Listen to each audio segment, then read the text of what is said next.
अंत भला तो सब भला। रोली की शादी उसके माँ बाप एक आलसी लड़के से करा देते हैं। चलो, रोली की शादी हुई और हमने गंगा नहाई। और क्या, बेटियां तो होती ही हैं बोझ। हाँ, पर अब क्या चिंता, उतार तो दिया बोझ तुमने, अब वो लोग समझे। ससुराल में रोली का पति कहता है, देखो, मैं कोई काम नहीं करता, ये बात तुम्हारे मम्मी पापा को बता दी थी मैंने। अब जो किराया आता है दुकान का, उसी से घर का गुजारा करना है। कभी भूल से भी कोशिश ना करना किसी चीज की डिमांड की। क्या मम्मी पापा को पता था कि आप कोई काम नहीं करते? और क्या, बड़ा अच्छे से पता था। उन लोगों को तो तुम बोझ लगती थी, बोल रहे थे कि बस शादी कर लो और कोई मतलब नहीं है। रोली को यह सुनकर बहुत गुस्सा आता है, लेकिन करती भी तो क्या, क्योंकि वो जानती थी कि उसके माता पिता ऐसे ही हैं। जैसे तैसे रोली दिन काट रही थी। रोली को एक प्यारी सी बेटी होती है। धीरे धीरे वो बड़ी होती है और उसके साथ उसकी जरूरतें भी बढ़ती जाती है। सुनिए जी, अब तो सिमी बड़ी हो रही है, उसका स्कूल में दाखिला कराना है। मैंने अब तक तो जैसे तैसे समय काट लिया, लेकिन मैं बच्ची की परवरिश में कोई कमी नहीं रखूंगी। अरे क्या है यार, अब तो लगता है कोई ना कोई काम ढूंढना ही पड़ेगा। अब पति रोज काम की तलाश में जाता और बिना किसी काम के वापस आ जाता। रोली समझ जाती है कि पति के अंदर अब काम करने की क्षमता नहीं है। वो बेटी को उच्च शिक्षा देने के लिए कुछ करना चाहती थी, लेकिन करती तो क्या करती। एक दिन रोली की सहेली कहती है, रोली, मेरी कोई औलाद नहीं है। अगर तू मेरी औलाद को जन्म दे तो मैं तुझे तेरे मुंह मांगे पैसे दूंगी। अरे, तेरी औलाद को मैं कैसे जन्म दे सकती हूँ? सरोगेसी से। बच्चा मेरा और वैभव का ही होगा, लेकिन कोख तेरी होगी। ये संभव है रोली। रोली कुछ सोचकर कहती है, मुझे मंजूर है, लेकिन मैं इसका 2 लाख रुपया लूंगी। अरे कोई बात नहीं, मुझे मंजूर है। रोली खुश हो जाती है कि एक बच्चा पैदा करने का उसे 2 लाख रुपया मिलेगा। वो घर आकर पति को बताती है, वो भी खुश हो जाता है। अब क्या था, डॉक्टर के पास जाकर सहेली का बच्चा रोली की कोख में पलने लगता है। मुझे 20,000 चाहिए मेरे बेटी के एडमिशन के लिए। हाँ हाँ ठीक है, मैं उसके एडमिशन से लेकर सारे खर्चे उसके अकाउंट में डाल रही हूँ। रोली की बेटी का एडमिशन हो जाता है। रोली को लगता है कि वो अब सब कुछ ठीक कर देगी। दिन और महीने आगे बढ़ते हैं। अब एक दिन, एक बात कहूं जी, काश इस बच्चे को मैं रख पाती। मैं अब इससे काफी जुड़ गई हूँ। अरे यार, पता नहीं किसका बच्चा है, अपने पास है ना अपनी मुन्नी। हाँ, लेकिन अब मैं भी इस बच्चे से जुड़ाव फील करने लगी हूँ। लेकिन मैं ये जानती हूँ कि ये मेरा बच्चा नहीं है। दोनों की जिंदगी ठीक चल रही थी, लेकिन कहते ना कि सुख का पल ज्यादा लंबा नहीं होता। एक दिन रोली की सहेली का फोन आता है। रोली, मुझे अब ये बच्चा नहीं चाहिए, मैं अपने पति को छोड़ रही हूँ। अरे लेकिन मुझे पैसों की जरूरत है, बच्चा तुम्हारा है, मैं क्या करूंगी?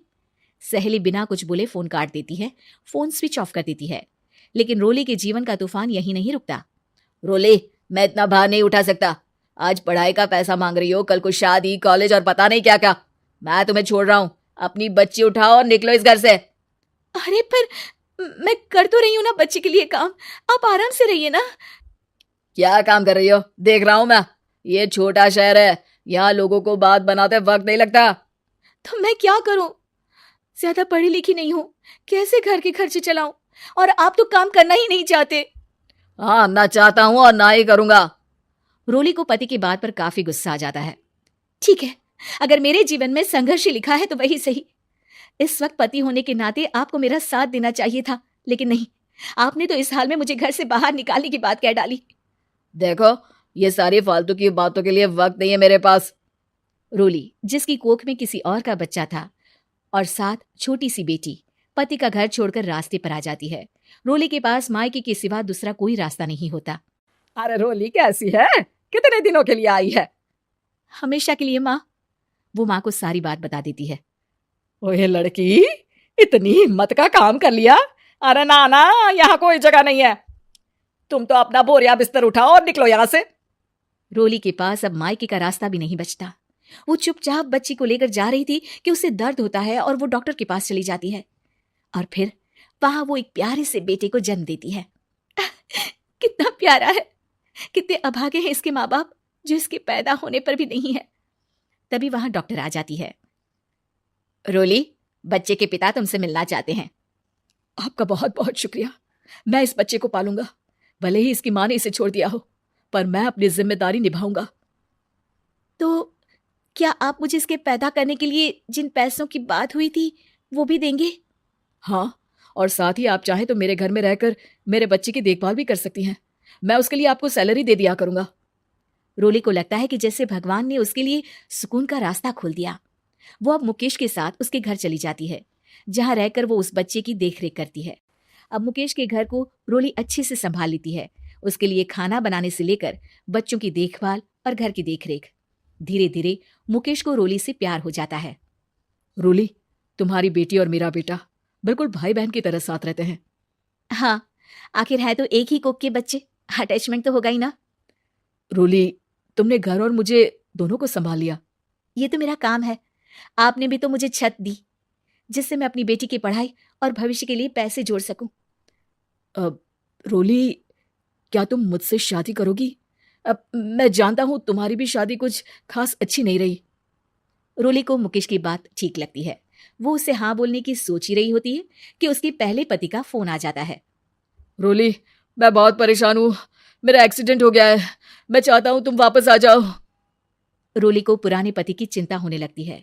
वो सोचती है कि वो क्या कर रही थी। हाँ हाँ, ठीक है, मैं आ रही हूँ। हाँ रोली, आ जाओ, लेकिन बच्ची को कहीं हॉस्टल में छोड़कर आना, क्योंकि मैं नहीं चाहता कि हम लोगों के बीच फिर से वो सारी बातें हो। रोली को समझ आ जाता है कि पति आज भी सुधरा नहीं है। वो पति के पास जाने से इनकार कर मुकेश को हाँ कर देती है।